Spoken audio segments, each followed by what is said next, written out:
I never thought I'd become the central character in a suburban crime drama, but that's exactly what happened when Diana Winters, our neighborhood HOA president, decided my electricity belonged to her just as much as it belonged to me.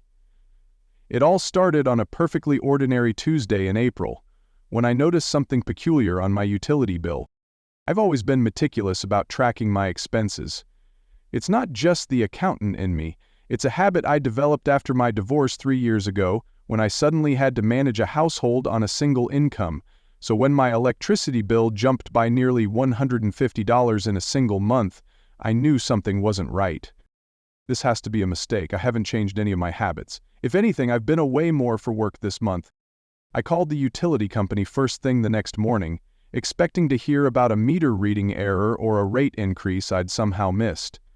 Instead, the customer service representative confirmed that according to their data, my power usage had indeed spiked significantly during the past 4 weeks, particularly during overnight hours. "Are you charging an electric vehicle at your residence, Mr. Reynolds?" the representative asked. "No," I replied, growing increasingly puzzled. "I drive a Subaru Outback, very much gas-powered." "Well, the pattern we're seeing is consistent with EV charging," she explained. "Usually during the hours of 10 p.m. to 5 a.m. That's when most of our customers take advantage of the lower nighttime rates." After hanging up, I stood in my kitchen, coffee growing cold in my hand as I mulled over this new information. I didn't have an electric vehicle, yet someone was apparently charging one using my power. But how? Who? The answer came to me that very evening as I pulled into my driveway after work. Diana Winters, the infamously strict HOA president, was just leaving my side yard, walking briskly toward her house 3 doors down. Even in the fading daylight, I could make out her signature blonde bob and the determined stride that had become familiar to everyone in Oak Ridge Estates.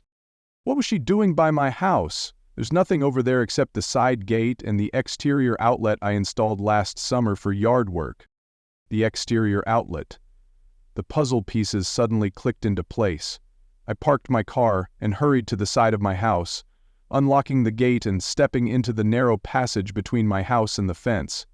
There, partially hidden behind a decorative shrub, was an extension cord I definitely hadn't placed there, running from my outdoor outlet toward the street.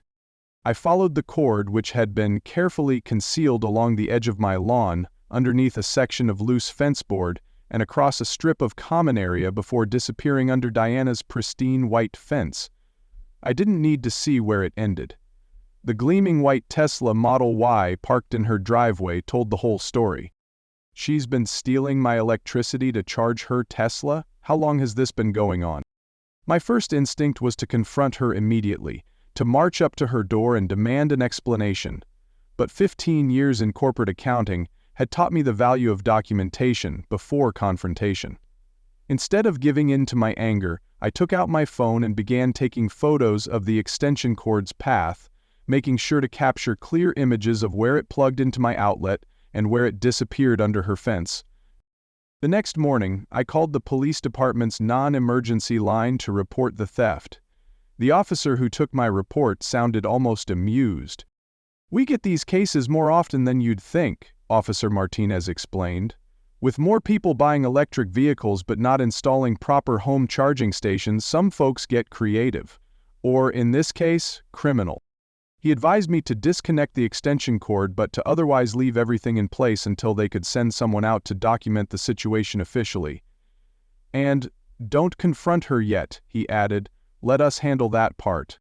Following his instructions, I snipped the extension cord where it ran along my property line, leaving both the portion leading to my outlet and the section running to Diana's house intact for evidence. Then, I waited. I didn't have to wait long. That evening, as I was preparing dinner, my doorbell rang. I checked my newly installed video doorbell camera, another result of my growing suspicion about neighborhood activities, and there stood Deanna, arms crossed and face set in what I'd come to think of as her HOA enforcement expression. "Good evening, Deanna," I said calmly as I opened the door, trying to keep any hint of what I knew out of my voice. "Jason," she said curtly, barely bothering with pleasantries. Did you disconnect the power cord running along your side yard? I raised my eyebrows, feigning confusion. Power cord? I found a cord plugged into my outdoor outlet that I didn't recognize, so yes, I disconnected it. Was that yours? Diana's perfectly penciled eyebrows drew together. That outlet faces the common area. Anything on the exterior of your home falls under HOA jurisdiction. Is she seriously trying to claim that my electrical outlets are community property? This is next level even for her.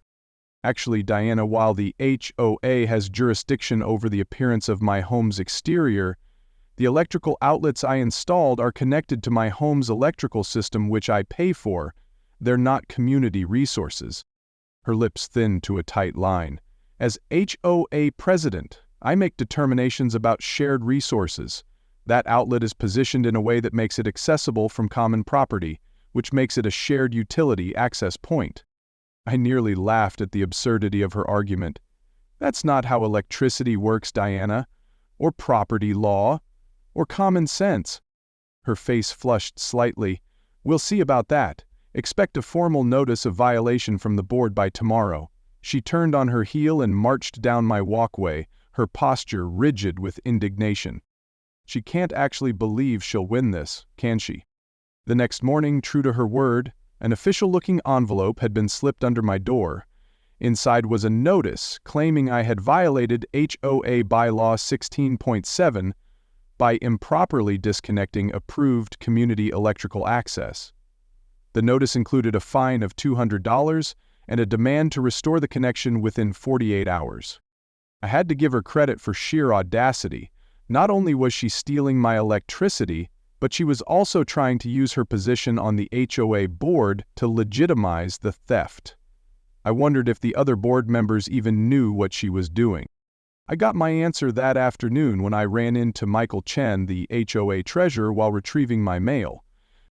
"Hey Jason," he called out, crossing the street to speak with me. "I just wanted to give you a heads up. Diana filed some kind of violation report against you, but the rest of us on the board haven't approved anything. She's been acting unilaterally a lot lately." I thanked him for the information and decided to share what I'd discovered. She's been plugging an extension cord into my outdoor outlet to charge her Tesla at night. I've been paying for her charging costs for who knows how long. Michael's eyes widened. "Are you serious? That's not just an HOA violation, that's theft." "Exactly. I've already filed a police report. They're supposed to be investigating." Michael shook his head. "This explains a lot, actually. Diana made a big deal at the last board meeting about installing community EV charging stations that would draw power from the clubhouse utilities, which are paid for by our dues. We voted it down because of the cost, and she was furious."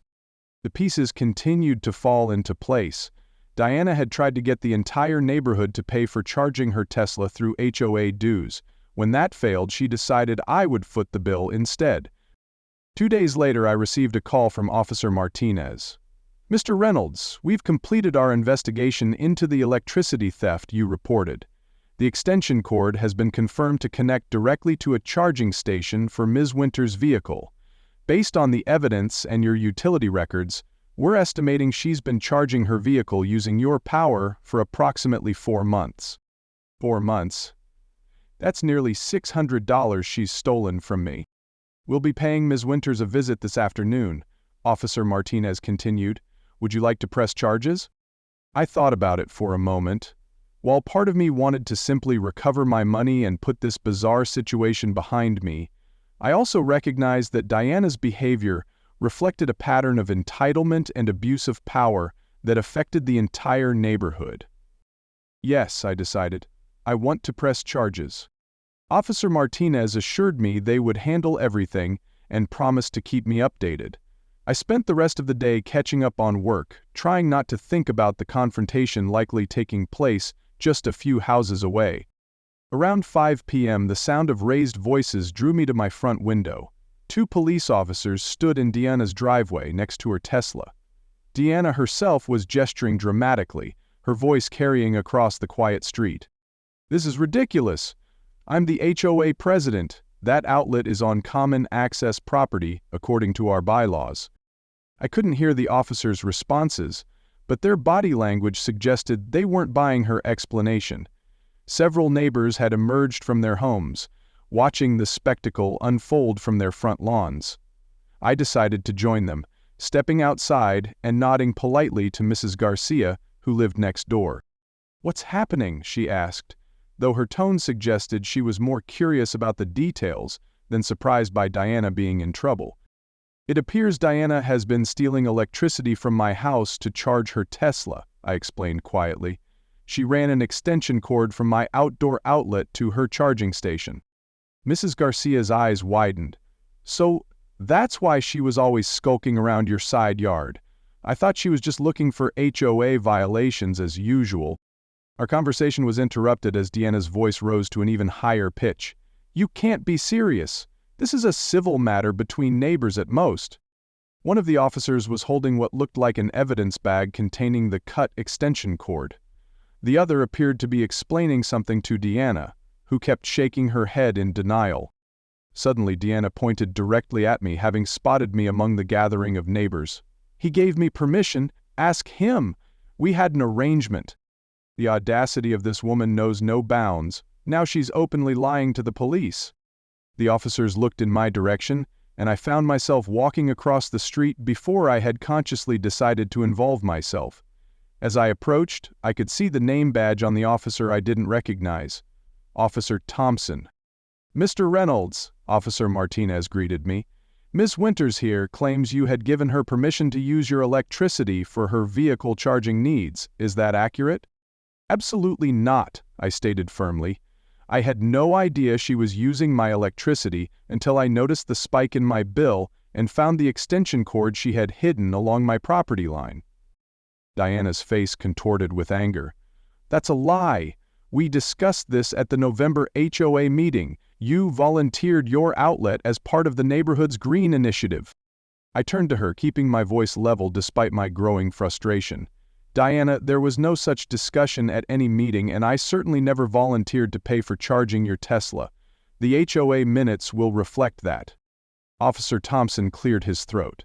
"Ma'am, we've reviewed the evidence, including utility records showing increased power usage at Mr. Reynolds' residence, coinciding with the purchase date of your vehicle, photos of the concealed extension cord, and statements from multiple neighbors who observed you connecting and disconnecting the cord at various times. Additionally, we have the fraudulent HOA violation notice you issued in what appears to be an attempt to continue the theft." Diana's expression shifted from indignation to concern as she realized the seriousness of her situation. "This is all a misunderstanding. As HOA president, I was merely testing the viability of community charging options. I was going to reimburse Mr. Reynolds as part of our pilot program." A pilot program she invented just this moment, apparently. "Ma'am," Officer Martinez said firmly, "the evidence indicates this was deliberate theft of utilities, which in our state is a Class A misdemeanor. We're also looking at potential charges for fraudulent misrepresentation and misuse of HOA authority." Deanna's face paled visibly. "You can't be serious. Over an extension cord and a few dollars of electricity?" "The value of the stolen electricity exceeds $500 by Mr. Reynolds' utility records," Officer Thompson replied, "and fraud is fraud, regardless of the method." What happened next seemed to unfold in slow motion. Officer Martinez reached for his handcuffs while explaining to Diana that she was being placed under arrest for utility theft and fraudulent misrepresentation. Diana's eyes widened in disbelief as the reality of her situation finally seemed to sink in. "You can't arrest me. Do you know who I am? I'm on the County Planning Commission. I have dinner with the mayor twice a year." Her voice had taken on a panicked edge as Officer Martinez gently but firmly secured the handcuffs around her wrists. The gathered neighbors watched in stunned silence as Diana Winters, who had spent years enforcing trivial rules about grass height and mailbox colors with iron authority, was read her Manda rights in her own driveway. Her perfectly maintained facade of control completely crumbled as Officer Thompson opened the rear door of the police cruiser. "This will ruin me," she cried out, her voice cracking with emotion. "My reputation, my position on the board, everything." As the officers helped her into the back seat of the police car, Deanna caught my eye one final time. The look of utter shock and betrayal on her face made it clear that even now, being arrested with evidence literally in hand, she still couldn't believe that her position of authority hadn't protected her, that the rules she had so zealously enforced upon others actually applied to her too. The police car's door closed with a definitive thud, sealing Deanna inside, the sound echoing through the neighborhood like the fall of a gavel.